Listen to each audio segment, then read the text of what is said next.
events. But we're delighted to welcome you all. It's the first event we're doing actually in office again after 3 years. So we're experimenting with different modes, and hopefully we'll see many more of you coming to our events. The good news that brings us here today is the publication of a report we've been working on for 2 years, Connectivity and Cooperation in the Bay of Bengal region.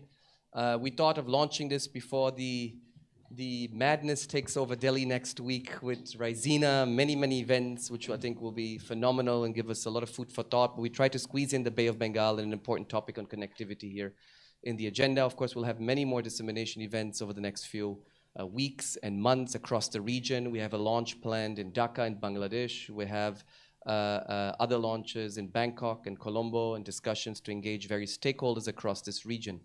I just wanted to welcome you all here to CSEP, and a special note of thanks to Dr. Rakesh Mohan, the president of CSEP, and Ambassador Shiv Shankar Menon, who's our distinguished fellow here, who've really believed in this project and building capacity also, not only in CSEP to do good research, focused on certain areas, but also in collaboration with many researchers across the region. You'll see in the report contributors from Bangladesh, Sri Lanka, Thailand, and the broader Bay of Bengal region.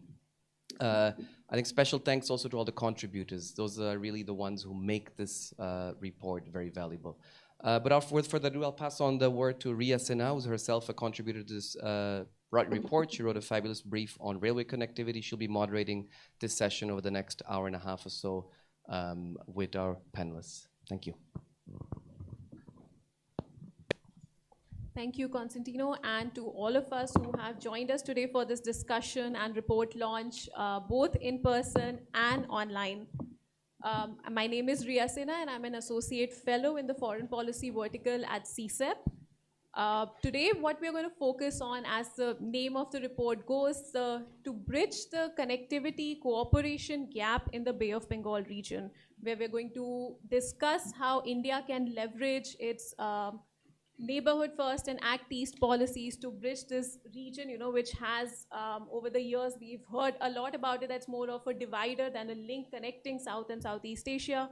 We will also discuss how various stakeholders invested in the region, including the World Bank, ESCAP, can use the recommendations of this report or other recommendations to overcome this disconnect that we have today. To join us in the discussion, we have a stellar panel today with us, and I'm just going to give a round of introductions before we start the discussion today. We have Dr. Constantino Xavier, who is a co-editor of the report. He is a fellow in the Foreign Policy and Security vertical at CSEP and a non-resident fellow at the Brookings Institution in Washington, D.C. We are joined online by Dr. Amitendu Palit, who is a senior research fellow and research lead in trade and economics at the Institute of South Asian Studies, National University of Singapore. We are also joined by Ms. Mikiko Tanaka, Director and Head of ESCAP's Sub-Regional Office for South and Southwest Asia.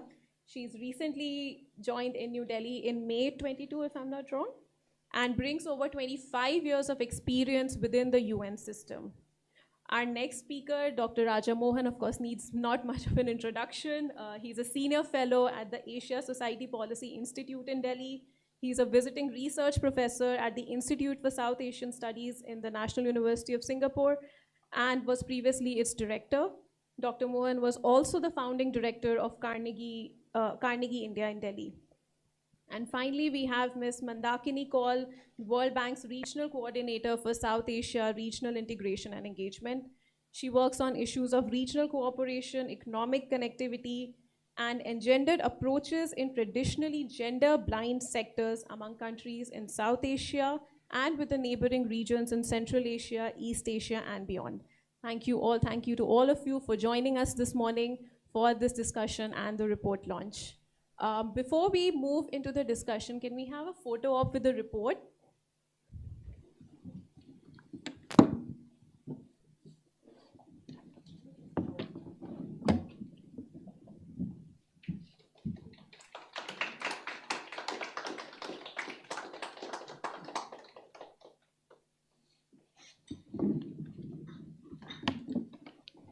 Thank you very much. Let me move straight into the discussion because I know there are a lot of questions that have sort of come to us even before even before this event. There are a lot of questions that keep coming in, so I'm going to reserve the last half an hour of this session for Q&A. There will be 2 rounds of discussions, and the panelists are requested to answer as in 3-4 minutes each of the questions that I will pose to all of you. And in terms of the Q&A, I'll be taking questions both in person and online in the last half an hour. To those who want to ask in person, I request you to raise your hand and my colleagues will pass a mic to you. To those asking questions online on Zoom, I would request you to write it in the Q&A box so that I can read it out to the panelists over here. Now, to begin the discussion, Constantino, my first question is to you to set the broader context for this report and the discussion. Could you tell us about the main purpose of this report, and why do you think this sectoral approach was necessary while you were, what's the larger thinking that went behind this report, and why a sectoral approach towards this? Yeah, I think really the origin of this project was not so much that we need more connectivity between Southeast Asia and the Bay of Bengal. I think we've done a lot of research and mapping of the gaps of connectivity in the Bay of Bengal in transportation, institutions, cooperation habits in that broader BIMSTEC region. What really drove the project is the concern that actually, as you have more connectivity, there's a gap in cooperation, which basically means you can develop interdependence on railways, on shipping, on submarine cables, trade, supply chains in this region. That is all happening actually in the Bay of Bengal. There's really a race of connectivity. There's a race to correct decades of fragmentation, disconnectivity, distance in all types possible. But when there are such races, I think also in the past we've seen that often there are challenges and concerns that, that there are less developmental benefits for everyone, unless that is done cooperatively, right? I mean, as you set standards, for example, as you set habits of cooperations and institutions. So I think while there's good news, that I think there's a lot happening, within the good news, there's also a certain concern that as states are racing to, or racing to correct the connectivity gap, or as states in the region, for example, Sri Lanka, are being burdened with expectations, with financing, with promises, with pressures to develop their infrastructure from the outside. There is a deep fragility in the region in dealing with this, sudden momentum and race towards connectivity. And therefore, what we've asked the scholars to do, these 10 scholars from across the region, is we've already done very much work on this, and therefore have just published short briefs with very concrete recommendations, is how do you bridge the connectivity gap in different sectors? But how do you do it cooperatively, whether it's bilaterally between different states, whether it is trilaterally, quadrilaterally, for example, in the BBIN region, or also regionally, multilaterally through BIMSTEC, for example. So it's not so much how to do connectivity. I think what really drove us here is to understand what type of connectivity you want to build that is sustainable, that is inclusive in the long term for all the states. And this is a region with some of the most fragile states in Asia, right? If you look at the rankings of fragility of governance in the states. So it is therefore not surprising that maybe one of the causes of the Sri Lanka crisis was also this inability of governance frameworks in the state, in Sri Lanka in concrete, but many other states in the Bay of Bengal region, in dealing with this sudden spurt and sudden demand to create interdependencies and modernize the economies in tandem with the rest of the region. Thank you, Constantino. I think I agree with you that there is today, because of this increased momentum, there's a race to really connect, and therefore the choices available are aplenty and difficult as well. Dr. Palit, if I may come to you next, just building on what Constantino said, and as an editor, what are your key takeaways from this report? Thank you so much, Ria, and delighted to be present with you all here today. I wish I could be there in person. But just to build up on what Tino shared with us, and I'll bring in my own economic perspective over here. When Tino and I got around to talking about this report, one of the things that struck me was that when Bay of Bengal is visualized as an economic geography, it's actually much, much larger in terms of visualization than actually the physical geography of it would lead one to understand to. And that's probably one of the reasons why a huge burst of capacity in connectivity is being provided to this geography from its extra-regional actors. And there is a certain degree of competition that is arising from that particular burst. There is confusion within the region in terms of alignment across a variety of standards, a variety of processes. And this brings back to the point that Tino had mentioned, that there is an increase in connectivity, but unfortunately that increase has not been matched by cooperation. Now, how does that cooperation arise? And we tend to think of cooperation in a very big way. Perhaps we tend to limit ourselves to the idea of BIMSTEC becoming an energized secretariat. Perhaps we tend to think of other institutions, but we probably don't get to understand cooperation at much more nuanced and minute levels, which are some of the perspectives that we wanted to capture in this report.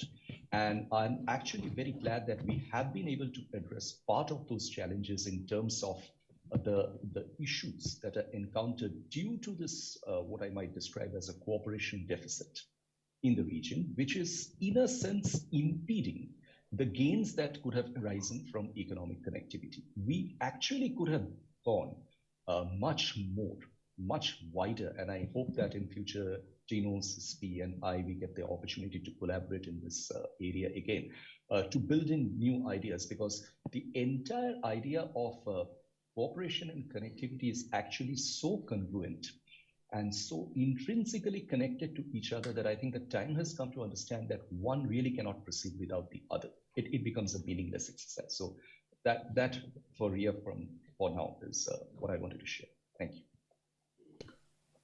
Thank you, Dr. Palit, and I hear you on much more and much wider connectivity. I think that's also something that we're trying to do with the Sambandh Regional Connectivity Initiative that we have at CSEP.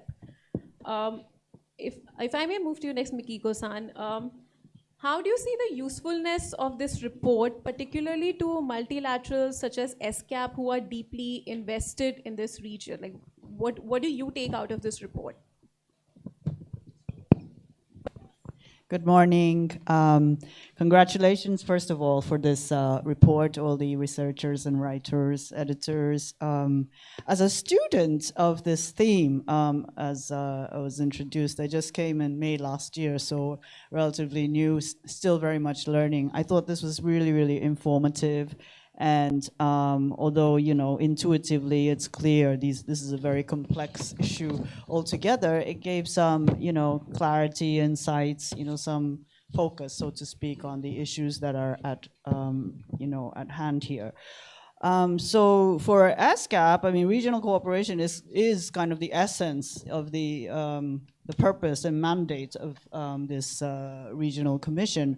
And across Asia Pacific, it's challenging. I mean, you know, it's very, very dynamic. There is cooperation that is moving forward. There is cooperation that is breaking apart. I mean, it's a very dynamic, you know, what do you call it? Set of you know, actions that are going on all the time. And in this sub-region, and sub-region, I'm talking about like South Asia, and perhaps here it's Bay of Bengal, of course, the history, governance, I mean, there's, you know, a lot of factors in it. What, you know, ESCAP is also forging it, and the focus for the sub-regional office that I represent here is really to find those opportunities at this point in time of cooperation. I think this report was very, very helpful in, you know, kind of giving some focus of the issues. I think 2 points that I guess pick up from this, obviously this I guess urgency for better cooperation in the Bay of Bengal region, both in terms of unlocking this unmet potential that we all know has been around for a very long time and still very much exists, in terms of the possibilities of trade, possibilities of, you know, development, and really breaking the poverty, underdevelopment, vicious cycle in the whole sub-region, and then inside that, many, many pockets of that. So using this connectivity for that purpose of development. Secondly, to really unlock this interesting opportunity that may be here as a sub-region or parts of it that is part of a global or regional, trade chain, supply chain, whatever that may be. It can benefit the world as well beyond. So the urgency of it, particularly as you raise this particular red flag, that unless there is cooperation, not selective cooperation, but really meaningful cooperation, there are risks actually of this connectivity as well, not just connectivity breaking apart, but it can have, other kinds of, negative effects. And so that urgency obviously is very, very, well taken from the report. In terms of addressing those constraints or the challenges of connectivity, which I think all of us are working in one way or the other, maybe 3 points just to highlight is, again, one of the main challenges of this sub-region is this, that the productive capacities are predominantly in these small-scale, scattered manufacturing locations. And this is so in the mountainous areas in the interior, but even along the coast, you find many scattered villages as well. And so how do you connect them, or how can they be part of this larger, connectivity chain, and to really make it beneficial for them? That is a challenge. And in this regard, this hub and spoke model that was recommended in one of the chapters of this report seemed very interesting and relevant. The second point is, of course, these capacity constraints for planning, implementing, coordinating this development of regional corridors. This is very real, and unfortunately, there is no real quick fix solution.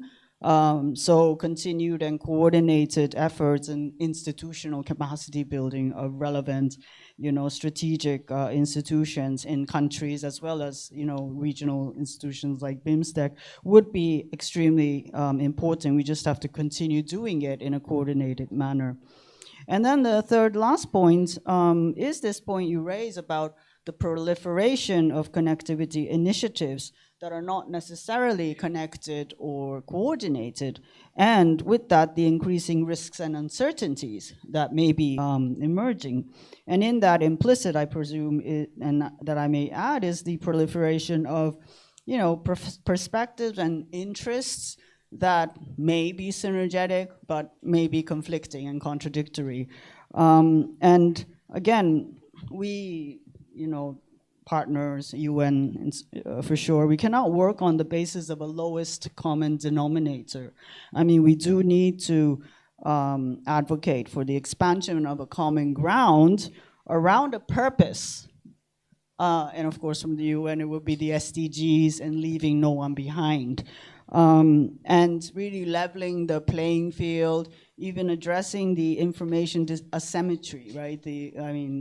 Really, if you cut across all the stakeholders of this sub-region, information is very, very, unbalanced. And therefore, leveling that out between the countries, and even within India, between the states, the regions, the villages, or whatever that may be, there's a lot to actually level out there to try to also advocate for that common purpose, that a win-win solution for all as much as possible, but really that common purpose of SDGs, leaving no one behind. I think that would be extremely important. So those, I think, are the takeaways that pick up from this report. Thank you, Mikiko-san. I will circle back to you in the second round on the point you made about the risk of connectivity and then different stakeholders, different actors involved in the region, and how some of their interests may be competing instead of cooperating in the region. Dr. Mohan, if I may move to you. On the report, do you think a policy-focused approach is, as we do in the report, is that enough to address the sort of security risk and the economic and the missed economic opportunities in the region, or would you prefer, say, a broader macro-level approach to addressing the concerns of this Bay of Bengal region? Yeah, before I answer your question, let me thank CSEP for inviting me for this report, launch of this report. I've really watched the Sambandh Initiative actually produce good reports on connectivity. And I think this is really, while there is a lot of talk, what we've seen, what you did on Nepal, the work you've done on Nepal now, I think it's important that we have our policy researchers get more deep into the ground level issues rather than merely repeating the slogan of connectivity and neighborhood first and that kind of stuff. So I think it's really good work you're doing, and I wish even more success in the coming years. Second, I personally, for me, it's really a privilege to be here because I remember Tino and I, we were part of Carnegie India, where we launched the Bay of Bengal Initiative. This is, I'm talking about 6-7 years ago. At the time, actually, one of the first reports we did was on BIMSTEC. And we had the Secretary General come by. We kind of tried to focus on that issue. And then I went to ISAS, where actually I had a pleasure of working with Dr. Palit. We did a number of reports there as well on the Bay of Bengal region. So I think it's great to see both of you coming together, I think, to produce this report. So I would say, finally, Bay of Bengal, I think, is emerging as a field of inquiry in the academic, in the policy, and other related areas. So therefore, it is a growing body of literatures coming. I mean, from people like Sunil Amrit, who's taken a sweeping macro view to actually, what is happening at the ground level. And with the emergence of the Indo-Pacific debate, where the Bay of Bengal will be the central element of this vast region. So therefore, I think there's going to be a lot more interest. So this studying this region, I think, it will be a worthwhile enterprise. That brings me to the three specific issues in relation to the report itself. One, I think this tension between security and the economic. There was a time when it looked like everybody was cooperating with everybody else. I mean, the Chinese had their initiatives, we began to talk about it. So it seemed there was a far more, shall we say, facilitating environment a few years ago. But today that environment has shifted to a more contested domain. The Bay of Bengal is going to be part of a contested domain. Should we regret that? I mean, here, let me say something different. I think the security competition actually is waking up Delhi to actually pursue connectivity far more seriously. Because as long as Bay of Bengal remained a backwater of interest to no one, there was no real rush to focus on connectivity in the region. So therefore, it remained something that we would neglect. But now I think, given the pressures that are there between US and China, India, China, I think the contested environment actually compels a far more serious look at what is happening in the region. So therefore, it need not necessarily be a perverse outcome of contestation. Is actually, it puts pressure on Delhi to do a lot more. So that's one aspect. Second, I think in terms of an issue there which talks about what should be the relationship between regional and bilateral. You have a sentence here, and essentially saying while bilateral are good, that's not a substitute for regional. But I would say something else. I mean, I would say go whichever works. That it need not be a theoretical argument that if bilateral works as it's working between India and Bangladesh, there's a lot more that has happened in the last few years than the previous 50 years. So therefore, if there is possibility to move on the bilateral, move on the bilateral. If there's a possibility to move on the BBIN, the sub-regional cooperation, Bangladesh, Bhutan, India, Nepal, move there as well. So rather than framing it as an a priori issue of the preferred choice, you be practical and go forward wherever you can. But I would also add, I'm a great champion of unilateralism. Unilateralism is a bad word, opposed to be multilateralism, but positive unilateralism. I think given India's size and its location, there are a lot of things that can be done by an India that acts unilaterally, sees the value of connectivity, and actually changes the way it functions, both on the regional plane, changes the way its borders operate, changes the way its cabotage laws operate. So there are a lot of things India can do unilaterally without having to sit down in a BIMSTEC or negotiate. An India that sees giving market access, connectivity as in its own interest, will automatically make it easier to do regional connectivity, including internal connectivity. So I think India can do a lot on its own. And I hope the next report you do is, what are the regulatory legal obstacles for the India? What are the 10 things they can do to make ease of living, what do you call it, ease of business, or whatever it is we talk about. So I would say just look at Indian laws and where the problems are from a purely Indian domestic perspective. The third aspect, I would just, you always have to criticize the report for what they didn't do. So let me put in a criticism, which is, the 10 essays really represent a broad sweep, but I wish there was an 11th one on the Andaman and Nicobar Islands. They're right in the middle of the Indian Ocean, Bay of Bengal. I think today they bring together both the economic possibilities of how these islands can be leveraged, as well as the security dynamic around it. I know Colin Coe's chapter talks about maritime security in Andaman Sea, but I think looking at the Andaman Nicobar chain as a piece in itself, to see, look, what are the new initiatives that India has taken or not taken, and how those islands can be leveraged, their location can be leveraged to promote greater connectivity and greater security in the Bay of Bengal. I think that will be very, very useful. So maybe another report for you. You can look at the Andaman Island, because I think this government in Delhi has talked about doing more things, but the pace of movement is still glacial. But I think it's worth taking a look comprehensively on what the Andaman and Nicobar Islands and what their role can be in integrating Bay of Bengal. Thank you, Dr. Mohan, for those two great report ideas. I think, I can, if I may speak on behalf of Constantine also, I think we will take that up very seriously. Mandakini, if I may come to you next. Similar to what Mikiko-san says, how do you see the policy recommendations of this report as being, how does the World Bank view that? Because World Bank is one of the most long-standing institutions when it comes to regional connectivity over here, increasingly invested in Southeast Asia also. You have done a lot of work on it per se. So where do you see this going? Thank you, Ria. First of all, it's a pleasure to be here. I think in a face-to-face meeting in CSEP after a long time, Tino and I realized it's been nearly 3 years since we met. So I think it's great to be here. And congratulations to you, Tino, and to Amitendu, whom we can see on the screen on this excellent report. I think the speakers before me have already spoken about the fact that you've covered many sectors, and I really like the sectoral approach, because ultimately, for those of us who work on regional cooperation, what we realize is that one has to be very opportunistic. You have to find those areas, you have to find those sweet spots where countries are willing to work together. And as you said, it can be bilateral, it can be multilateral. And I think this report lends itself in that way to provide some of that information, to provide some of those recommendations which could be taken forward. Today, I will center my remarks on something that has come up in several chapters, but perhaps has not been fully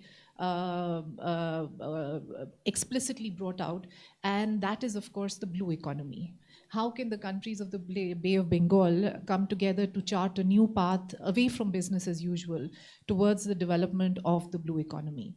Now, as we know, ocean resources are either shared or migratory, and therefore this necessitates regional collaboration. There is no way that you can work on the ocean and not collaborate on these shared resources. I'm from the World Bank, so what I always do is I begin with data, because sometimes numbers can have an impact that otherwise we may not know. So 37% of the world's population lives in coastal areas, which means it's dependent directly on the oceans in some way or the other for health, for food security, for livelihoods. UNCTAD has estimated that ocean resources are about $24 trillion. So if the ocean was an economy, it would be the 7th largest economy of the globe. And it is also estimated that by the year 2030, ocean growth, the blue economy growth, will outstrip global growth, which means we cannot underemphasize the importance of oceans. Now, depending on how we define the Bay of Bengal countries, we are looking at a population of about 1.5 to 2 billion, the littorals. I think it depends on which ones we bring in, which ones we don't, which is 20% of the world's population, who, as you say in your report, share an economic and environment network.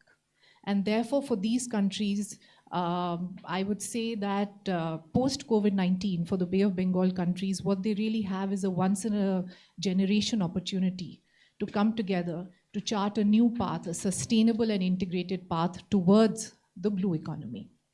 Now, how can this be done? I think in the spirit of your report, where you come down to very specific recommendations, I enjoyed that part, where there were some very, very specific ideas on how those could be taken forward.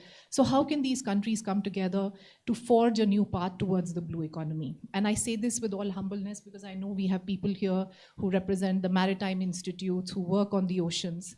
But this is our perspective. And one thing I'd always say is that based on our research, we always try and put the economic above all other aspects, which allows countries to come together in a way which is presumably and hopefully a win-win for all of them. So what are the ways in which the Bay of Bengal countries could come together? Let me proffer 5 suggestions to you. The first is establishment of institutional governance mechanisms at the national, bilateral, multilateral, it could be at whatever level, maybe the unilateral level, to forge a coordinated path to deal with some of these threats that the oceans are facing today. For instance, we have overfishing, we have marine debris, we have degraded mangroves, coral reefs. So to develop a coordinated path to work with this. Again, as I said, because it's the oceans, collaboration is essential. Second is the promotion of resources and financing mechanisms. Without financing, it won't be possible. And I think in this, even as we talk about governments, we talk about multilaterals, an important player in all of this is, of course, the private sector. Very important to bring them in. The third is to follow a whole of community approach. As I mentioned, there are large communities which are dependent on these resources. So it's very important to look at job creation, very important to look at gender mainstreaming, looking at ways in bringing in inclusion of the most marginalized communities. That is also very important. The fourth is the sustainable development of those oceanic sectors which are dependent for their livelihood, for their work on the ocean. So what are we talking about? Tourism, maritime transport, offshore renewable energy. How can these be developed in a sustainable way? And finally, I think no conversation these days can be complete without mentioning the strengthening of resilience to climate change. So I think these are the 5 important areas in which BIMSTEC, Bay of Bengal, SAARC countries can come together and collaborate. I'm going to take 1 more minute to briefly talk about what the World Bank is doing in this, since I represent the World Bank. So the World Bank is leading the development of an integrated and inclusive concept for the blue economy. For this, we have a facility called ProBlue, which is one of the forerunning facilities for supporting integrated ocean resource management and looking at ways in which the blue economy can be promoted. This looks at, for instance, looking at sustainable fisheries, looking at marine debris. It looks at a host of areas. And this is supporting the World Bank's ocean portfolio, which is $9 billion currently globally. Now, specifically, I always like to end with an example of how countries can come together. And I think there is a very interesting example. The World Bank has, a couple of years ago, we did a regional project with the South Asia Cooperative Environment Program, CSEP, and Parley for Seas, which has brought together all the 8 SAARC countries to look at ways in which they can deal sustainably with plastics, marine plastics. And this is called I always forget, there are acronyms, I remember it's PLEASE, and I'm now trying to think of protection of river and seas for South Asia, protection of plastics for river and seas for South Asia. And the important thing, of course, about it is that it brings together the 5 ocean economies and the 3 mountain economies of South Asia, because the river systems of South Asia, of course, are the highways for taking plastics to the oceans. So these are examples in which, ways in which countries can come together. Again, as I said, it could be bilaterally, it could be through regional groupings, it could be multilaterally, but very important to have these specific examples to take forward this collaboration. So let me stop there. Bhutan, Nepal, and no, it's the Afghanistan. Thank you, Mandakini. A lot of food for thought over there. And perhaps we can engage you next time for a policy brief on blue economy for our probably Bay of Bengal Part 2 report. No, but these were some great recommendations. even in our report, in our edited report, and Dr. Aaron Lobo, he partially addresses some of these issues using the example of the hill sow fish. But yeah, thank you so much for that. Just building on your point that that the countries in the region, economic connectivity and economic dividends are best way to sell connectivity initiatives in the region. And Dr. Mohan, if I may come to you on that, and also building on your point on India adopting a unilateral approach, like whatever works basically, whether it's unilateral, bilateral, whatever. If I can quote a piece of yours from 2014, where you have mentioned that never before have so many different international actors, both friends and rivals, been so eager to promote strategic connectivity between India and its eastern neighborhood. Yet New Delhi has failed to capitalize on the opportunities that have presented themselves over the last decade. Do you think this still holds true? Do you think the unilateral perspective that you sort of mentioned in your previous comments, has New Delhi really taken that up when it comes to connectivity? I think things have changed, but not fast enough, substantively enough. And I think if you go back to, I think it's 2014, I think probably when I wrote this, you had the Chinese really pushing down for what was then called the Calcutta Kunming Initiative of connecting Yunnan with the Bay of Bengal, if you will. There, of course, India had political issues.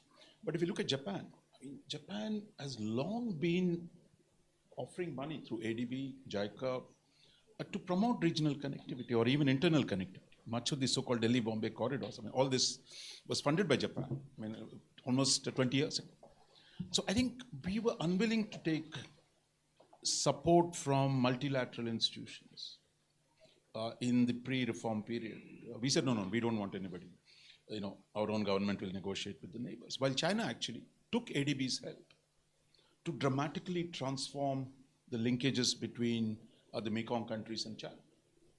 So I think the ideological arguments in Delhi about we don't work with multilateral institutions, IFIs was a bad word, that it's all national effort. So I think it was really a disastrous policy that actually when things were easily done, we didn't do it. Sub-regional connectivity or building simple things like roads. I mean, there was, but if you see the costs of that have been very high. And today, part of the problem is the connectivity issues are politicized. So in a way, what was a more open environment in the pre-90s where we could have taken advantage of it, to one where actually India's relationship with its neighbors have become very contested, and there are a whole lot of new issues that have come up. So having said that, I mean, post-2014, there has been an effort to expand, collaboration in the region. For example, JICA. If you just look at what JICA, the Japanese agencies, they look at what they've done in the last few years. Enormous amount of new projects have been launched in the Northeast for the internal connectivity, connecting India, Bangladesh. And that, I think, is the beginning of a possibility. What it tells you, Japanese are interested very much to promote that connectivity. And Japan has done it in other regions, in Southeast Asia, in China itself. So I would say there are new opportunities. And there is greater awareness of the possibilities. If you look at the summit meetings, India-Japan bilateral summit meetings over the last 9 years, connectivity was a big thing. We even talked about Africa on the other side. But actually, the Northeast projects of Japan have been a major force. So I would say things have moved, but it could have been a lot better. And that brings you back to the unilateral. I think India needs to reform its own internal processes by which decisions get taken, projects are approved, projects are actually implemented. Part of the problem has been the pace, the way we operate itself has been a problem. So I think that go back to our own internal reform is so critical, because today the pressures are much higher. But the pace of movement is still slow, while the opportunities are a lot. And I mean, just add on the Quad, for example. Today, the Quad is willing to do a lot of new things, very forum, the creation of a forum. Again, you can frame it as a rivalry issue, or you can frame it as a possibility where you can work more closely with Japan, Australia, and the US to do the region. I would also say other initiatives like what we've done with Singapore last week, digital connectivity, financial connectivity, a lot of that can actually be done India, bilateral framework or other frameworks. And I think some of it we're going to see promoting UPI, RuPay in the region. Hopefully that's a good thing. But the World Bank has done so many studies on trade facilitation, on improving regional connectivity, going towards paperless trade. I mean, the movement of, I think there's so much to be done, which is really the way reforming ourselves, which I think is where I think a lot of possibilities still remain. And I think just the effects of better in India that's better organized on its borders itself will give a huge boost to Thank you, Dr. Mohan. Mandakini, if I may pick up on Dr. Mohan's last point about an India that is better organized on its border. You have done extensive field work in the border areas in India, in Southeast Asia as well. What is your sense of how this connectivity cooperation agenda is being seen at the ground level? Are the stakeholders really happy about the decisions taken in New Delhi? And are the private sector especially involved at that level as well? What is their take on it? Thank you, Ria. So I'm actually going to pick up on Dr. Raja Mohan's last point and say that, if you're an Indonesian trader in Bangkok and you want to make a payment, what do?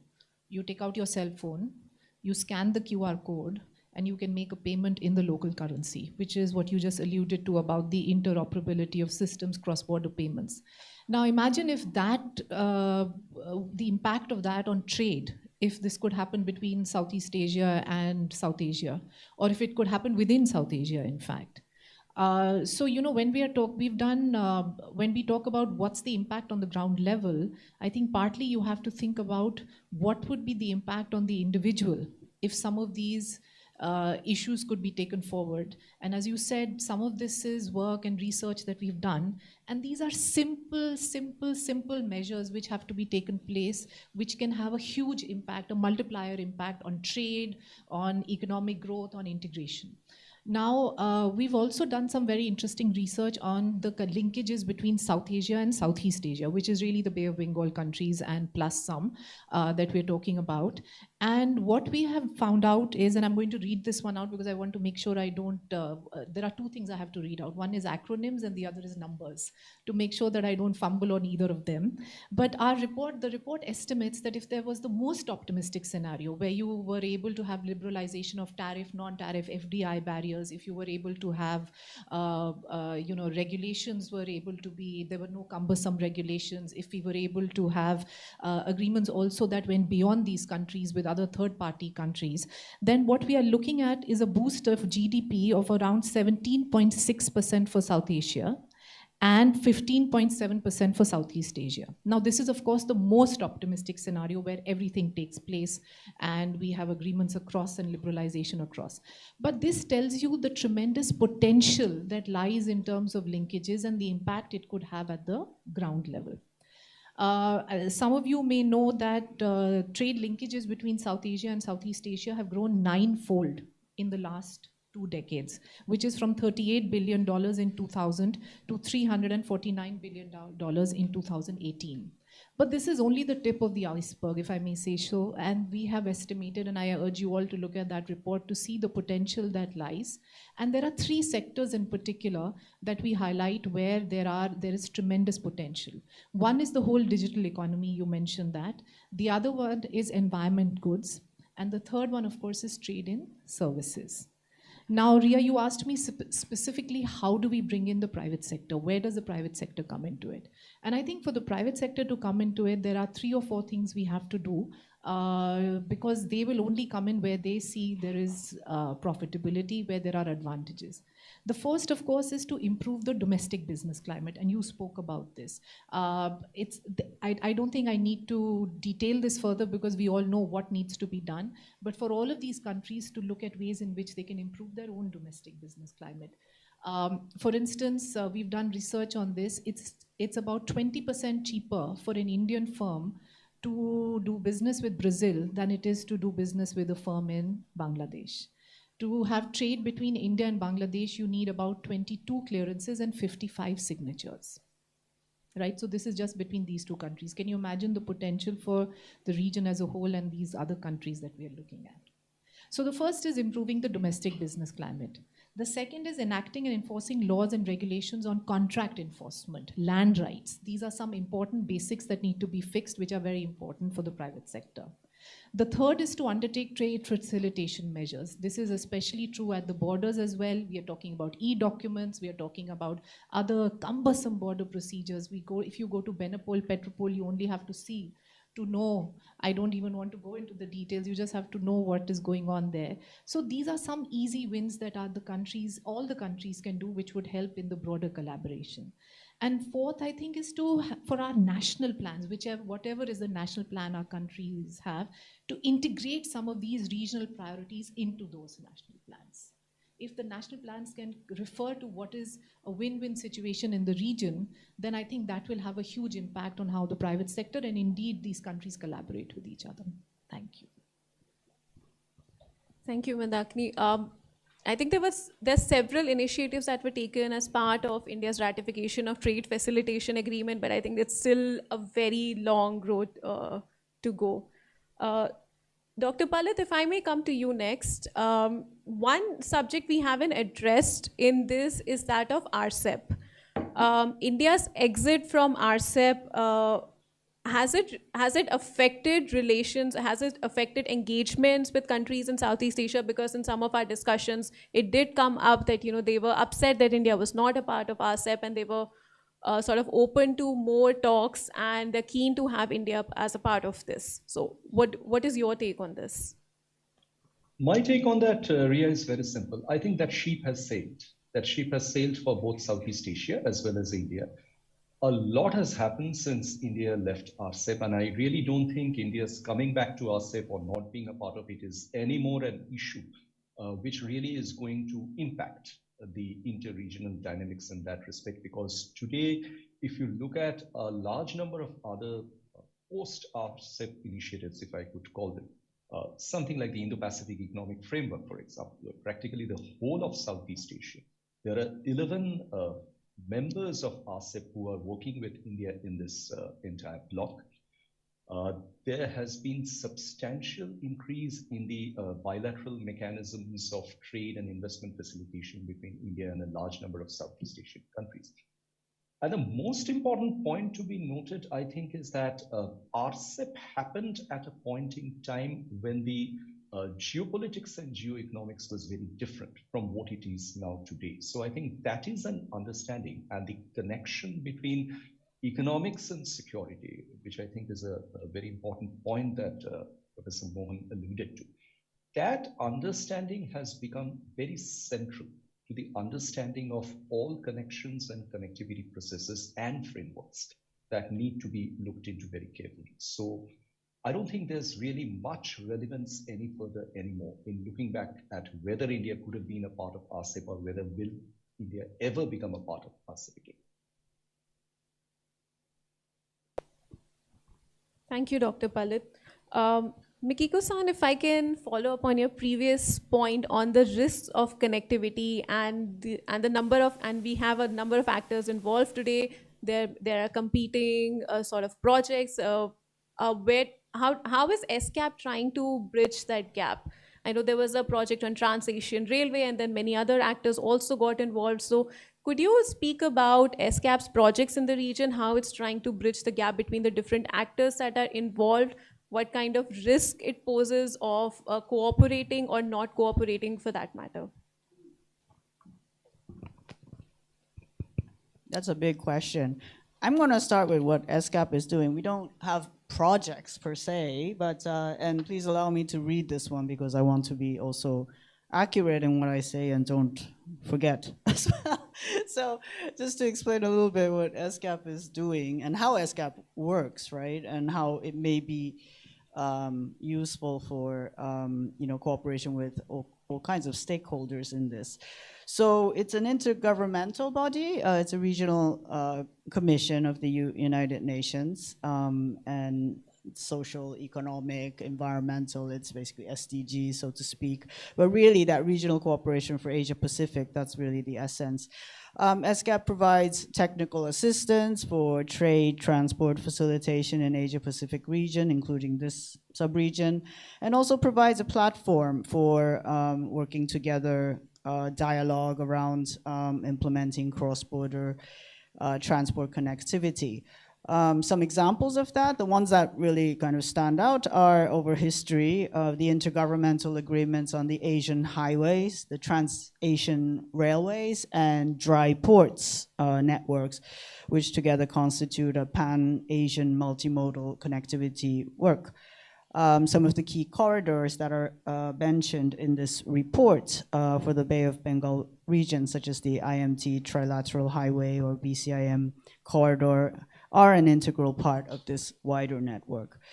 Implementation of these three components of the regional transport network, just road, rail, and dry ports, are facilitated by specific regional frameworks developed for each component, containing models, best practices, and operational guidelines. One example of that is a regional framework for development, design, planning, and operation of dry ports, which lays out all the technical specifications and modalities for building and operating an ideal inland transshipment terminal.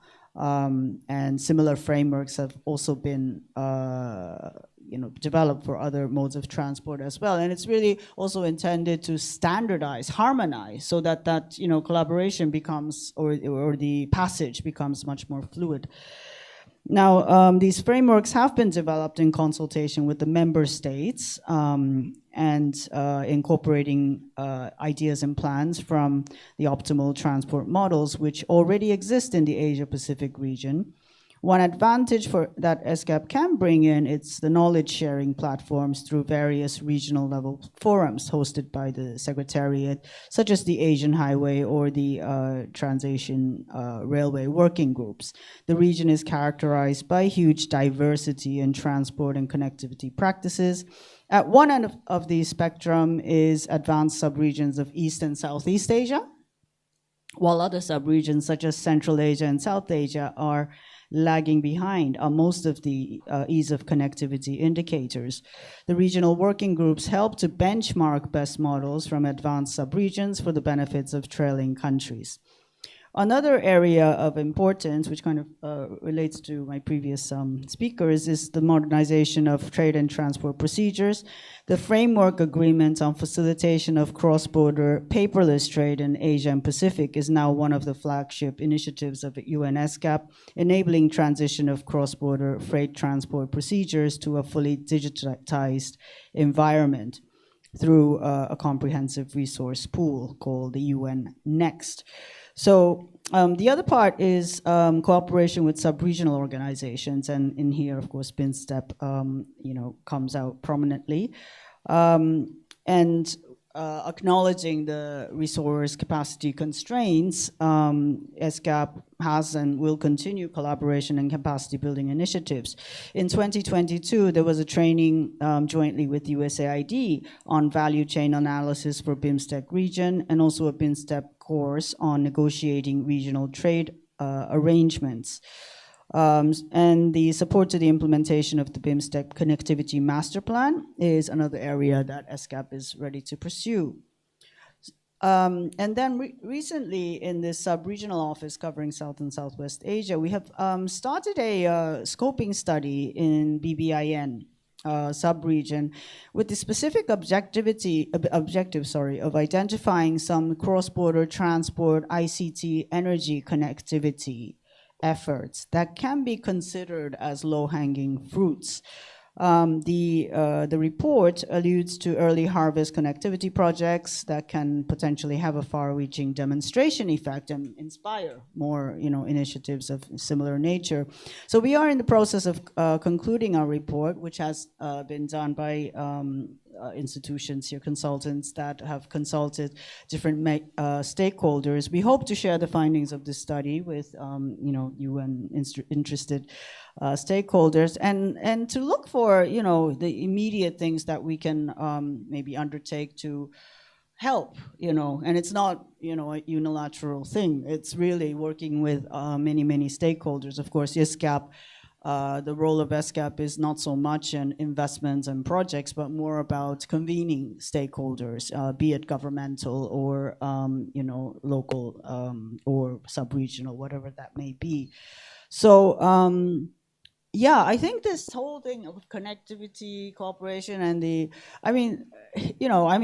again, I'm a student in this, so I'm learning, everything, but there's just so much going on, right? And there are many actors, and of course, you can't dictate anything, and, even the unilateral actions are like, how many million unilateral actions are going on? I know you're talking about a country level thing, but even in a country, there are so many decision makers, there's so many, and again, part of the kind of more democratic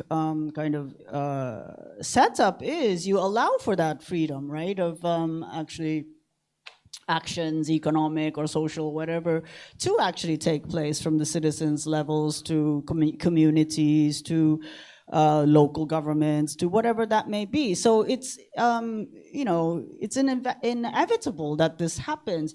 The issue is that, of course, it's a long-standing issue for, institutions like World Bank, United Nations, or whatever, is that we're trying to also forge some global or, regional kind of cooperation, peace, security, development. So, and again, time and time again, we see examples of how disparities or, parts of the world moving forward, for whatever good intentions they may have, at the detriment of others, which creates injustices, that creates this perception of, or sense, or reality actually, of exclusion.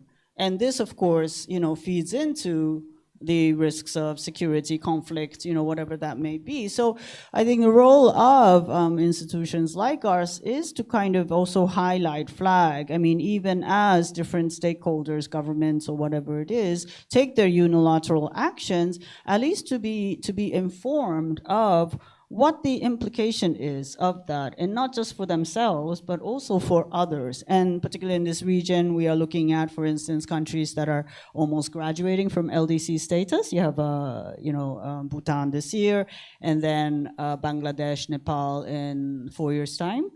And again, this long path to development or achieving the SDGs.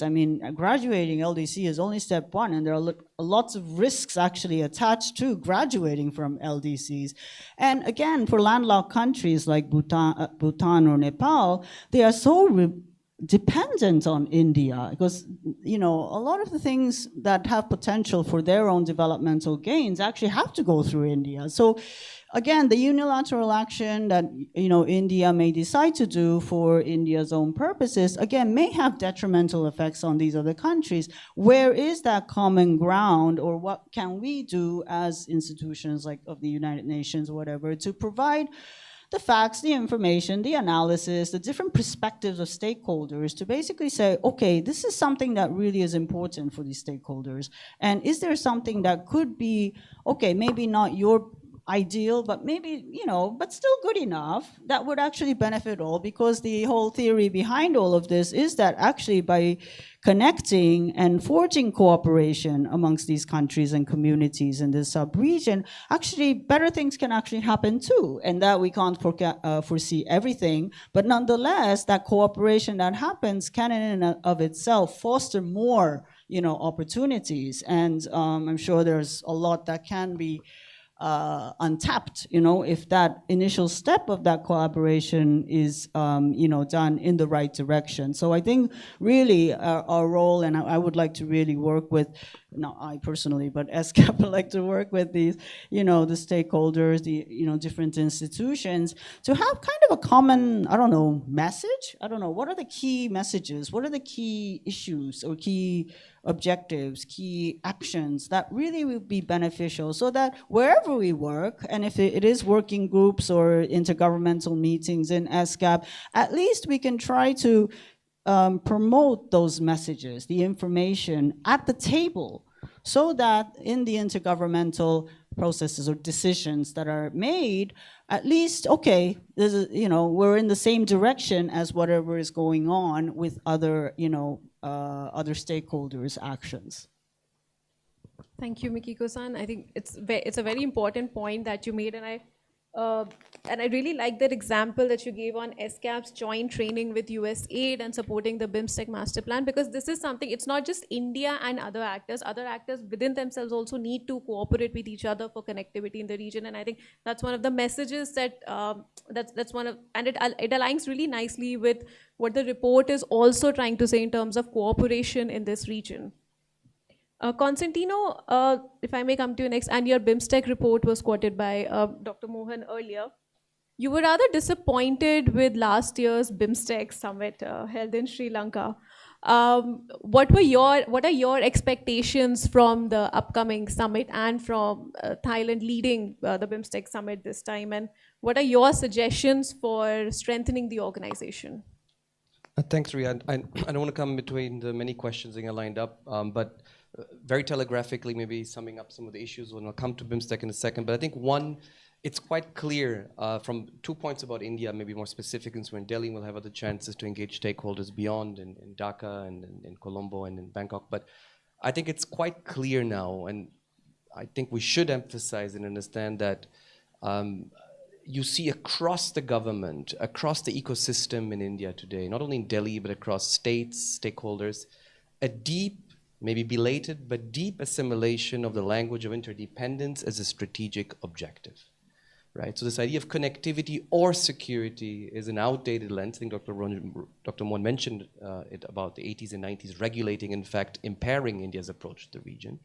But today, when you have one of the former army chiefs commenting on the northeast region of India, which was underdeveloped, landlocked, ridden by violence, and you have the Army Chief of India saying that more connectivity enhances our security in the Northeast, right? This is the head of the army, which has been traditionally one of the conservative institutions looking at security from a very militaristic angle, but saying that more interdependence with Myanmar, with Bangladesh, with Bhutan is in our interest. I think it's quite clear that the system has adopted the idea of interdependence, connectivity as a security, strategic, political imperative. Number two, I have often disagreements and discussions, I think there's different views on this, on do we fix the politics first or do we do economic projects, infrastructure? For example, can we develop the India-Myanmar trilateral highway, Thailand highway, or the Kaladan project if our engineers are being kidnapped, or if there's a coup, if there's massive unrest, violence, etc. Also,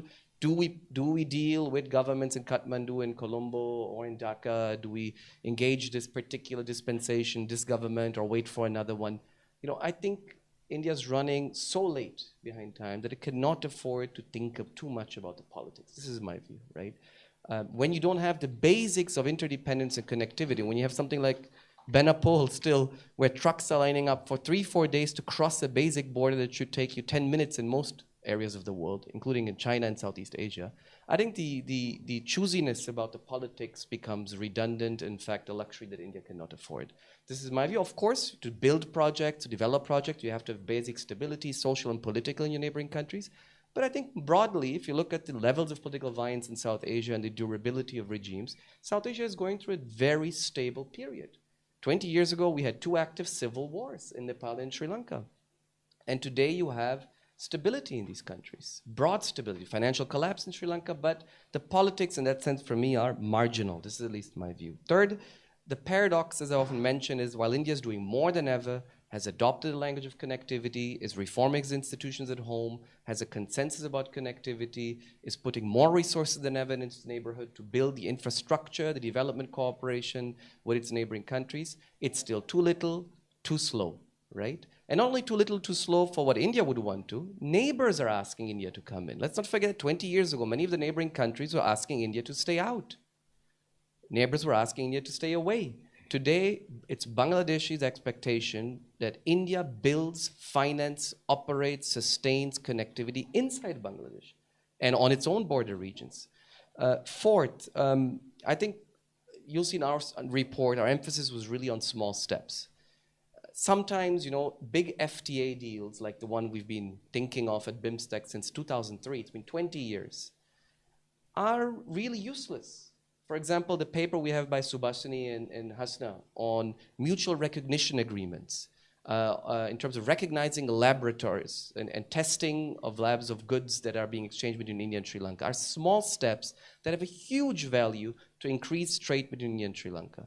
Right? So you don't need to think big sometimes about big FTAs, big institutions, big projects, but small steps take you a long way in terms of building this connectivity. Finally, coming to your BIMSTEC question, I think absolutely. In fact, I could have, the sentence Dr. Mohan quoted, I could have reversed it also. I should have maybe included saying there are many things BIMSTEC cannot do, that BIMSTEC cannot do, that unilateral initiatives from India are able to do. And in fact, you mentioned the negative effects of unilateral behavior, but Nepal achieved record levels of exports because India's taken unilateral steps of developing its infrastructure, giving Nepali cargo privileged access to its ECTS system, giving Nepali cargo access to its ports on the eastern coast, developing the railways link, a petroleum products pipeline, the first one in the region that was built with Nepal. So actually by India doing that last mile connectivity on which you, Ria, have worked out about, or Ria's paper, for example, on integrated checkposts, how India is massively expanding the border management infrastructure, that actually enhances the connectivity. Therefore, BIMSTEC in that sense is one of many routes, I think. And I think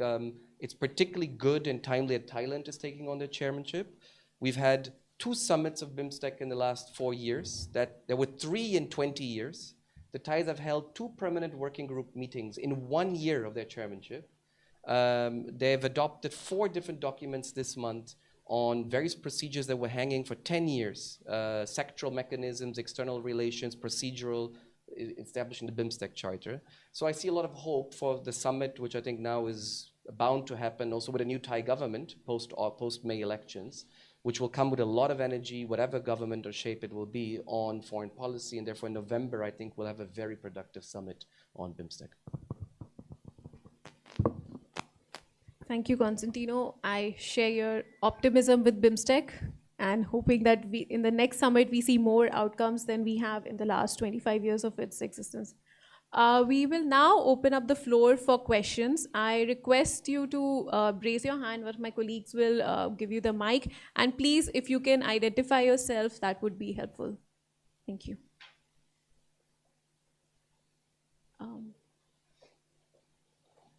Yes. Always a pleasure to be at CSEP and participate in this. Dr. Raja Mohan had mentioned go with whatever happens, or whatever works, go with it. I fully agree with you. But when you line up the spurt of many laterals that have emerged over the last 2-3 years, there is a common pool of nations that form the most of the bandwidth that form part of this many laterals. Therefore, the limitation for these nations to actually focus on many agendas would be based on their capacity and capability.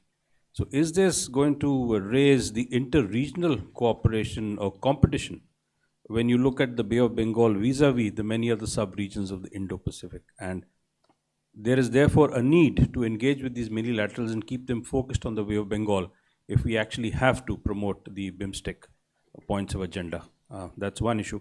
Second is on the blue economy. We had a small chat before this. I know Kapil is sitting here, and I fully endorse that view. We need to look at blue economy, but the lack of a common definition often limits the ability of nations to engage. So the best idea is to look at it as a concept.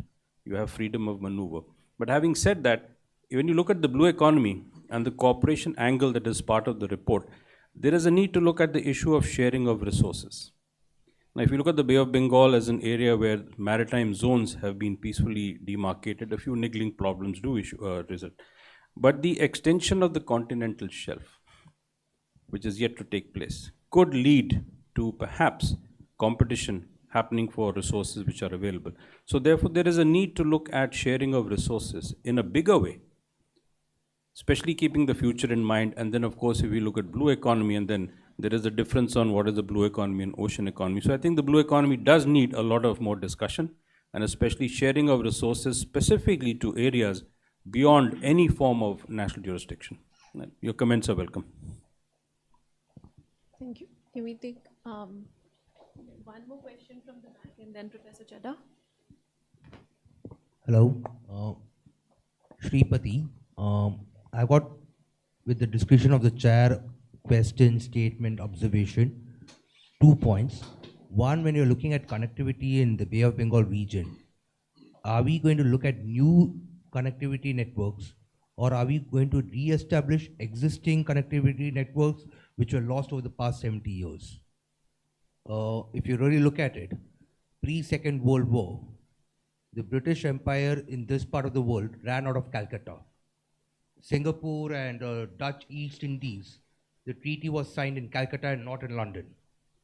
So are we looking at those connectivities, and are we to sensationize the stakeholders that we are not talking about something new, but that which existed? And in this, after the 1965 Indo-Pakistan War, the Northeast was cut off because East Pakistan refused to give overland waterway transit facilities. 1. 2. With the point which Raja Mohan, Dr. Raja Mohan said in his initial statement, in the past few years, Delhi is waking up. The question is that should we talk about Bay of Bengal in Delhi or in the regional capitals? And I would like to quantify the statement because I come from Madras, Chennai, which has got one of the largest, longest beaches in the world. And only twice we talk about maritime issues in Chennai city. One is the meteorological department report in October, November, whether we're going to have a cyclonical storm or not, and the Park Bay dispute with fishermen. So should we or should we not involve the state governments and tell them what the ocean is? Thank you. Thank you. Professor Chadha.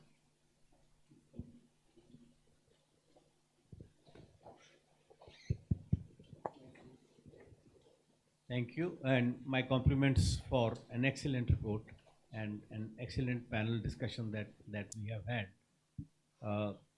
I generally attend all the events that TINO organizes because it touches upon some of the areas of my interest.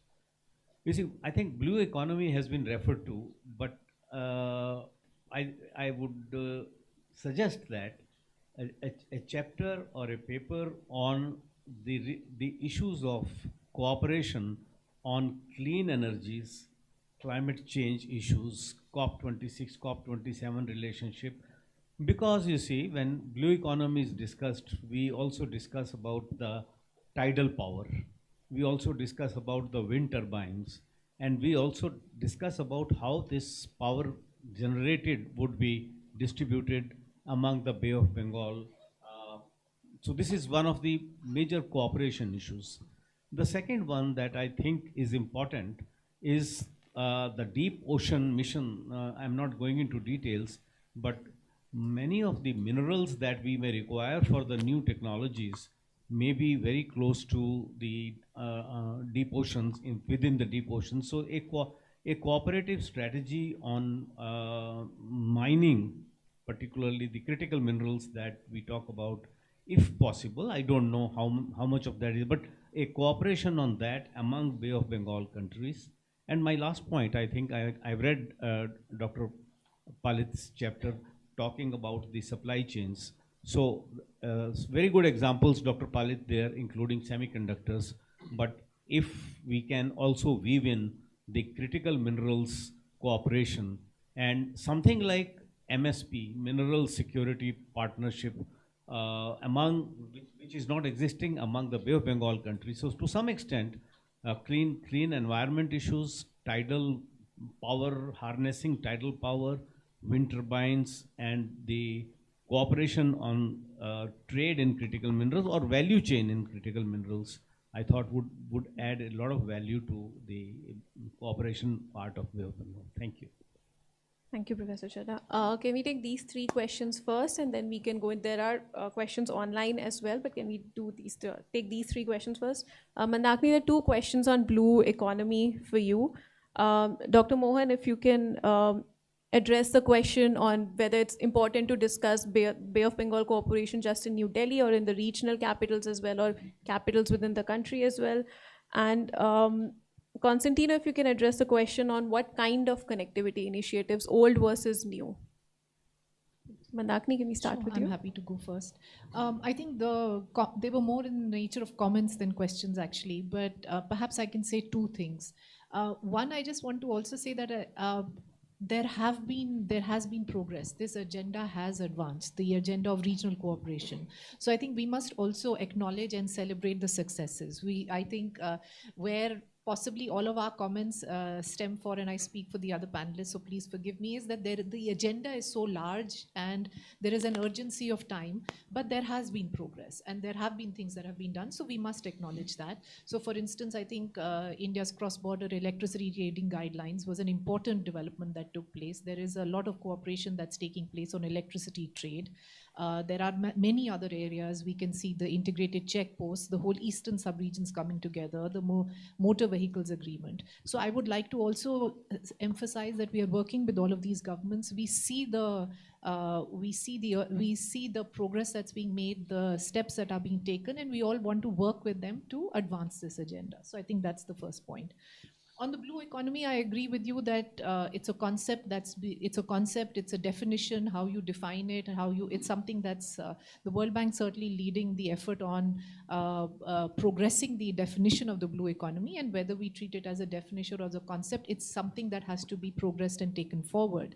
In terms of cooperative management, I think a very interesting example is the Sundarbans. 60% in Bangladesh, 40% in India. We are working with both the countries to see how there can be cooperative management of what is such an important ecosystem. So, it can be at the micro level, it can be at the macro level. The question is, these shared resources exist. So you can have connectivity, you can have cooperation at every level. It's a question of taking forward this agenda. Thank you. Dr. Mohan? Yeah, look, I think you can talk anywhere. I mean, why only Chennai? So I come from Andhra, so maybe we can do in Vizag as well. So I think it's not, look, I think the major national policy are made in Delhi, right? I mean, I'm sure you're saying, please take it to other parts along the coast. I'm sure there'll be a lot of interest. So we think you should do that. But again, I think it comes to reform, that look, without reforming the way we operate, in which, I mean, if you talk to people here who know, I mean, the federalism question is a deep one in relation to your maritime policy. From policing to actually projects to coastal zone management, anything you talk about, the multiple agencies, governments involved. So there is a deep challenge there. I think it's, again, how do you bring all the stakeholders, as you said, internally, I'm not even talking about outside, to come together to be able to move forward? That's what this requires, I think, change. I think this idea we can stay where we are and we will change the world around us is fundamentally mistaken. And I think the accumulated, anti-connectivity mentalities, the laws, the regulations are so deep that if we don't change those, it doesn't matter where we talk. So I think change and reform internally is the key if we want to succeed in this whole connectivity business. I mean, you mentioned, look, I think, contrary to the anti-colonial rhetoric we revel in ourselves in, Bay of Bengal was more connected in the colonial period. One of the great tropes in Indian discourse is colonialism disrupted regional connectivity. Really? I mean, if you see the 19th century, actually, thanks to the empire, I mean, the empire had other problems, but the connectivity between India and its neighboring regions dramatically expanded. And India was at the center of the 19th century globalization across the Indian Ocean. So it is the nationalist, socialist policies that followed after that, which actually by choice, sundered the connectivity, by choice. Because if you say socialism in one country, self-reliance, internal development, borders, we don't care for the borders, we're not interested in exports, it is those policies that produce disconnectivity.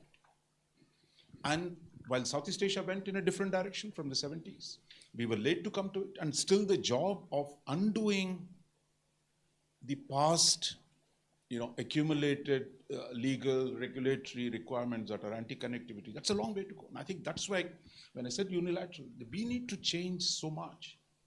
And that's why I always add positive to the unilateral stuff. Is not an alternative to other things, that we need to change, and I think the more we do that is critical. To your question on how do we, use the minilaterals. I think because you're also talking about South Pacific. We're working with the French in the Western Indian Ocean.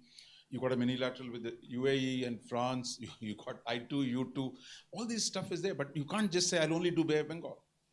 But I think where we can work, so for example, the Quad, Australia in the report refers to Australia's eagerness to do more in the Eastern Indian Ocean. Take advantage of that. I mean, if you move your policy on the Andaman Islands, a lot of Singapore is very interested in investment in Andaman. So I think there again, it's what you do internally is the key. And you've seen US is funding Nepal's connectivity to India. That's what the MCG was about. So Japanese today explicitly talk about the strategic purpose of their aid policies, which is to connect India to its neighbors. This is not happening in abstract because there is a China problem. But the question is, are we taking full advantage of these possibilities or not? I think that is the issue that again connects back to the thing of that we need to change, we need to take the advantages that are emerging from outside. Tino? Not much really to add, I think, on the kinds of connectivity, but I think that's the real question that we would try to discuss, right? What are the types? Connectivity is easy. You can say, I think change is happening, as Manakani's mentioned. Connectivity is happening. We've mentioned so many examples, I think, in the past hour.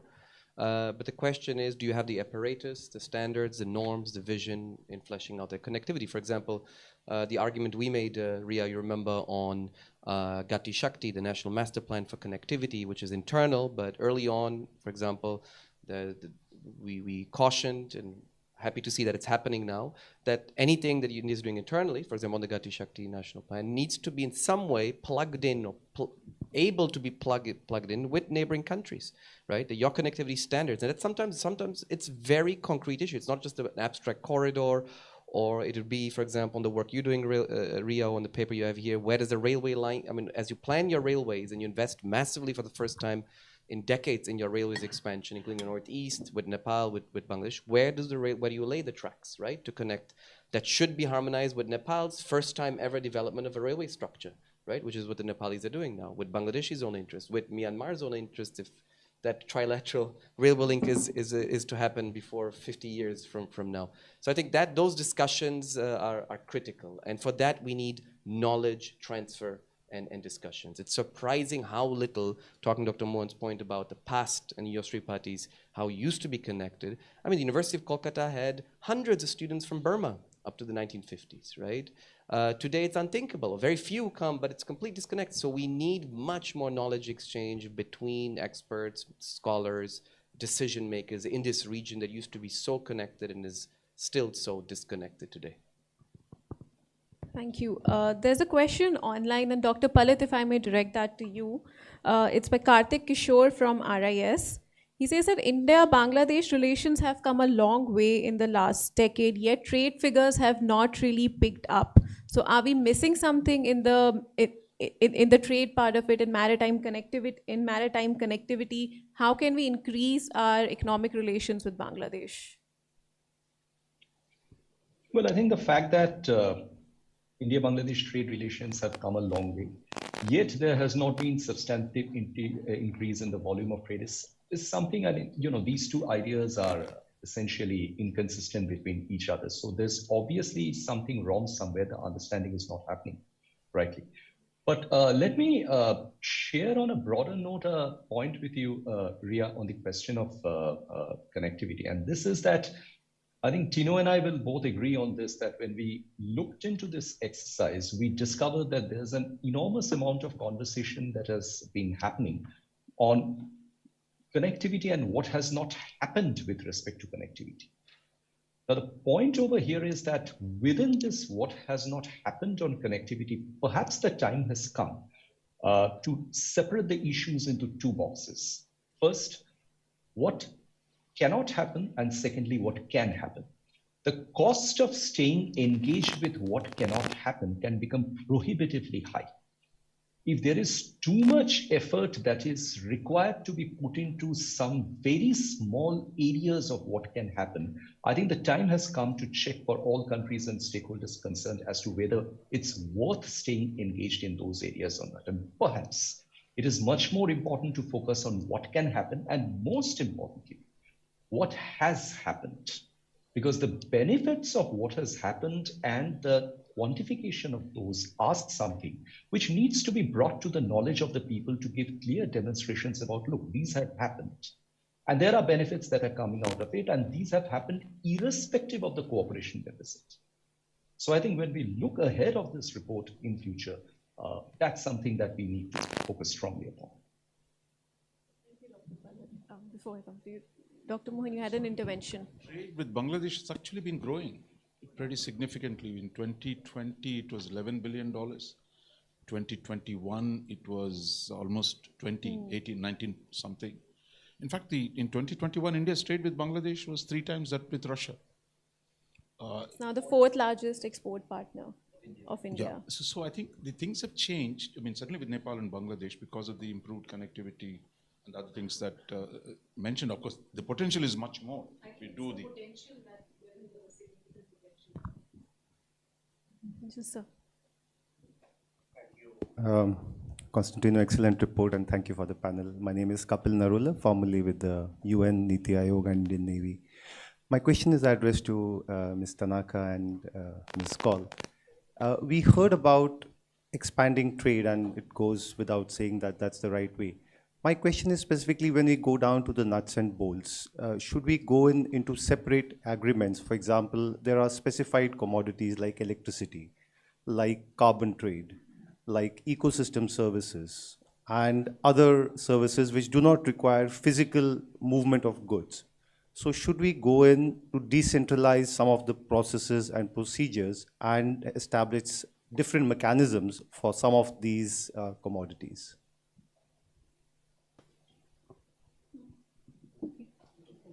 Are there any more questions? Yes. Yeah, hi. My name is Rajat and I work with CSEP itself. My question is directed to Ms. Mikiko. See, when we talk about the social issues, don't you think that we should also talk about the illegal migration and how does that impact the lives as well as livelihoods of, and there are humanitarian issues involved in it. Do you think that connectivity and cooperation within the Southeast and South Asia can that really help address those issues or also? That's the one question which I have. Thanks. Okay, then one more question, Shruti. Yeah. Hello, I'm Shreyoshi Sinha, Associate Fellow, National Maritime Foundation. First of all, congratulations for such an extensive report. It would be really helpful in my work also. And my question is to Dr. Palit. We have a Matarbari port coming up in Bangladesh, which is 25 kilometers away from the Shonadia port that was proposed by China, but Bangladesh has officially called it off. So I have two, and also in that area, they are bringing up a new ecotourism park, and they have summoned Mahindra from India to take up the project. So I have two questions. First, so would it be taken as Bangladesh becoming, would it be taken as Beijing's influence being limited in Bangladesh? Should New Delhi have a sigh of relief in this? And secondly, what are the economic options, or how do you think the India-Bangladesh economic options be enhanced by the upcoming new port? Thank you. Okay, just very briefly, because we're running out of time. Mauro Bonavita, King's College London. I'm visiting fellow at the National Maritime Foundation. I would like to go back to the link between security and connectivity. So it's easier, of course, to talk about just economic goals when you interact with states, but it's very hard to disconnect this from the great power competition which is going on in the wider region.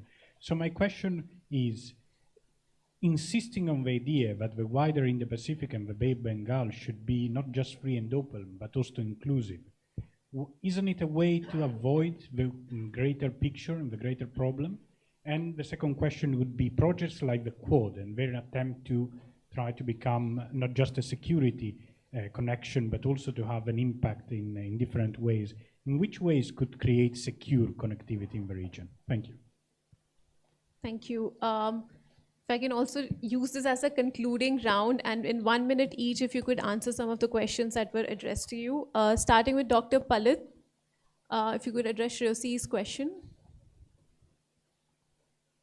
I think I would like to describe it in this way, that for a country like Bangladesh, or for that matter, several other countries in the region, the source of connectivity capacity is not important. As long as there are capacities that are made available on reasonable terms and allowing the country to participate in that connectivity capacity expansion in a productive fashion, it really doesn't matter for the recipient country at least as to from which direction the capacity is coming from. But having said that, let me also allude to this fact that we do talk about China's role in expanding connectivity in the region through the humongous BRI initiative, but we often forget to take note of the fact that countries like Japan, Australia, and India, and now lately the United States, have become very active actors in promoting this. And Japan's role in promoting connectivity in Bangladesh is very, very striking and significant. You would know about the Sumitomo Special Economic Zone and other initiatives that have come along. So I think it's good news for Bangladesh.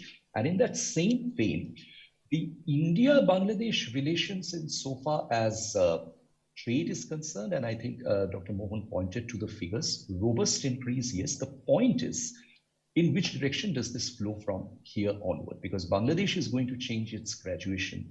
It's going to become a new economy in all practical senses of the term. Concessional lending and borrowing support will go. Whether Bangladesh will be able to maintain the kind of trade impetus that it has had till now is something which, of course, that we need to wait and watch. Thank you, Dr. Palit. Mandakini. Sure, thank you. So I think I'll just say that, as I started by saying, regional cooperation is something which requires one to be very opportunistic and very nimble. And in that spirit, different countries, different groupings come together around different issues that at that point are imperative for them. So I think there are some countries we have FTAs with, others where there are, so for instance, there's the motor vehicles agreement, there is the electricity trade, and indeed, sometimes they are all together in one package and other times they are not. And I don't think one size fits all. We should do whatever at that point makes sense and where we are able to find those opportunities to come together and collaborate. Thank you. Constantino? Yeah, no, we're racing against time, Ria, so just 2 points. Secure connectivity is sustainable connectivity. I think that's the key thing that is coming out. Sustainable connectivity means inclusive connectivity with various stakeholders. It means connectivity that is there not only in good times, but also in bad times. Deep disappointment in Sri Lanka today about China not being there to support Sri Lanka when it's most needed. In the good times of connectivity, China was there. So there are a lot of questions being asked about what types, what kind, what sustainable connectivity does the Bay of Bengal region need. And second, we need to imagine the Bay of Bengal, as I think Prime Minister Sheikh Hasina said in 2011, as much more beyond South Asia, the subcontinent, the Bay of Bengal. This is the Bay of Bengal that includes Indonesia, that now has a joint task force with India that has met twice already to develop connectivity in maritime, digital shipping between Indonesia and the Andaman Nicobar. So it has to be a much more open, broad, inclusive Bay of Bengal to everyone who believes in that sustainable, if I may say so, democratic, inclusive connectivity. Thank you. Mikiko-san. Yeah, thank you. So, I think Mandakini mentioned one size does not fit all. There's so much diversity, so you can't solve every problem with the same solution. What I can say is you need both, right? The general and the specific. But I think the kind of biggest human, achievement in the 20th century was this whole, the international conventions, the universal, Declaration of Human Rights. I mean, the fact that, 193 member states, in the United Nations, to have all these agree on one standard principle or one set of rules, this is a major, in the history of mankind, this is humankind because it's gender. It's really unprecedented. And, you can criticize the UN and all of that, but the thing is that this is a really, really important kind of basis. So whatever happens, it's kind of there's an agreement, at least on paper, law, principle, that wherever you are born, you have equal rights to education, to law, to a certain level of, well-being. You have these things also kind of detailed out. The, Sustainable Development Agenda, SDGs, has 200 plus indicators that are across all the countries. What is poverty? You have to be above that, all of that. So this is amazing. Now, but how do you then ensure there's a common standard that is applied everywhere, non-discrimination, all of that, including migrants and all of that? I think that's the kind of bottom line that we need to protect and to educate. And I think the role of you and other institutions is to, continue doing that in a very changing world, and again, a lot of the solutions need to be done at the various, levels by many, many stakeholders. So that's kind of a general answer to that. Thank you. Dr. Mohan? Yeah, I think on security and connectivity, again, paradoxes abound. That one reason why, the US, Japan are accelerating their support for India's connectivity with its neighbors is because of security considerations. And not because, there was a period, in the period of the height of economic globalization, there was a economic logic of its own, but not everybody was into it. But today, the security considerations and the geopolitical considerations are actually driving connectivity projects, some. So that is an interesting thing. I mean, question is, can countries take advantage of it? Look, if there is only BRI, and if there is BRI, EU's global gateway, Indians, Australians, everyone is willing to pitch in for connectivity. As a consumer, you have more options. You can negotiate better terms. So again, paradoxically, security competition actually gives you more choices. So I think it's not a linear or a simple thing. And I think there's also the flip side. Political security considerations have produced disconnectivity. If you say democracy in Burma is such a primary consideration that Burma will be isolated, sanctioned, then you actually, after opening up for 10 years, now you're disconnecting Burma through sanctions. Again, it's a politically driven thing. That has actually opened space for the Chinese to come back into Burma. Russians too are now playing. So there you are. I mean, the choices made on a range of issues has outcomes in the connectivity domain. I mean, I think, for example, India and Japan took a more, view that Burma needs to be engaged. But Japan too has to move back because of the G7, because of the ASEAN positions. I think today you have a situation where the biggest country, the most important country in Bay of Bengal, along with India, is cut off. So that in fact, part of the problem is Burma's isolation, or forced or otherwise, and the nature of its political evolution has made it harder. But the question then is not to bemoan this, but to move where we can. As I said, look, Bangladesh, India has been a positive thing. There have also been other mechanisms of doing more things with Sri Lanka, Maldives, where you can do things, do it. And we didn't do enough in terms of, how Southeast Asia, Thailand can sea-based connectivity as opposed to land-based roads otherwise. I think there are huge possibilities for changing the way we do a lot of the business on the seas. Thank you, Dr. Mohan. Since we've run about 15 minutes over time, and apologies for that, but this was a very stimulating discussion. Thank you to our panelists joining us in person and online. And thank you very much for ideas for taking this research forward and perhaps coming out with a part 2 in the next 1 year. Thank you all for joining us today. Thank you all for coming early morning at CSEP's at our auditorium. I think this is our first, like Tino mentioned, this is our first in-person event after 3 years, and we're delighted to have you all join us. We had about 300 registrations. Many participants joined online, and we are grateful for that. The support for this, we also want to thank DFAT, Government of Australia, for the support in publishing this report and throughout. I would also like to thank the contributors who have contributed to this report, without which we wouldn't have this product with us here today. Thank you to the co-editors, Dr. Xavier and Dr. Palit, for bringing this report out. And thank you to my team at CSEP, Nitika Nair, Anandita Sinha, Bhavyanshi Sinha, our communications team, Aruna, Trishna, Mukesh, and Malvika for making this event seamless without any technical glitches. Thank you all of us. Thanks to all of you, and hope you have a great day. We do have snacks outside, so I hope we can continue some of this discussion over snacks. Thank you very much.